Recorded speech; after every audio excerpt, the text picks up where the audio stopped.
श्रियकान्ताय कल्याणनिधये निधयेतिनाम् श्रीवेङ्कटनिवासाय श्रीनिवासाय मङ्गलम् लक्ष्मी सविभ्रमालोकसुभ्रूविभ्रमचक्षुषे चक्षुषे सर्वलोकानां वेङ्कटेशाय मङ्गलम् श्रीवेङ्कटाद्रिशृङ्गाग्रमङ्गलाभरणाङ्गये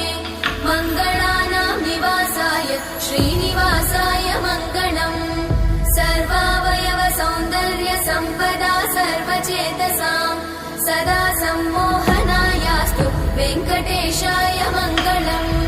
नित्याय निरवध्याय सत्यानन्दचिदात्मने सर्वान्तरात्मने श्रीमद् वेङ्कटेशाय मङ्गलम्